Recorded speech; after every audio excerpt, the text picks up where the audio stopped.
ಸಾಧ್ಯತೆ ಇದೆ. ಸೊ ಇದ್ರ ಬಗ್ಗೆ ನಮಗೇನು ಐಡಿಯಾ ಹಳೆ ವಿಡಿಯೋ ಇದು ಅಂತ ಹೇಳ್ತಾ ಇರುವಂಥದ್ದು. ಅದು ಹಳೆಯದಂದ್ರೆ ಈಗ ಅದು 8 ವರ್ಷ ಹಿಂದೆ ಇದ್ದೇನೆ ನಾನು ಅಲ್ಲಿ ಬೆಲ್ಗಾಮಲ್ಲಿ. ಮುಜುಗರ ಸಹಜವಾಗಿ ತಂದಿದೆ, ಸಾಕಷ್ಟು ಮುಜುಗರ ಆಗಿದೆ ಈ ಸರ್. ಇದು ಏನು ಹೇಳಲಿಕ್ಕೆ ಬಯಸ್ತೀರಿ ಅಂತ ಈ ಹಂತದಲ್ಲಿ? ನೋ ಅದ್ರ ಬಗ್ಗೆ ಅಡ್ವೊಕೇಟ್ ಮಾತಾಡಿ ನಾವು ಇದು ಕ್ರಮ ತಗೊಳ್ತೀವಿ. ಇದು ನಮಗೆ ಶಾಕಿಂಗ್, ಇಟ್ಸ್ ಆಲ್ ಫ್ಯಾಬ್ರಿಕೇಟೆಡ್, ಸುಳ್ಳು ಇದು. ಆ ವಿಡಿಯೋ ಎಲ್ಲ ಸುಳ್ಳು ಅಂತ ಅನ್ಕೊಂಡು. ನಿಮ್ಗೆ ಸುಳಿವು ಏನಾದ್ರು ಇತ್ತ ಸರ್ ಇದ್ರ ಬಗ್ಗೆ ನಮಗೇನು ಐಡಿಯಾ ಇಲ್ಲ. ಐಡಿಯಾ ಇಲ್ಲ. ಯಾವಾಗ ಆಗಿರೋದು ಇದು, ಯಾವಾಗ ಮಾಡಿರೋದು ಗೊತ್ತಿಲ್ಲ.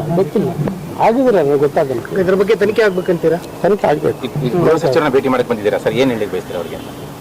ಇಲ್ಲ, ಈ ಥರ ಸುಳ್ಳು ಮಾಹಿತಿ ಹಬ್ಸ್ತಾ ಇದ್ರು. ಅದು ಸಿಎಂಗೂ ಬಂದ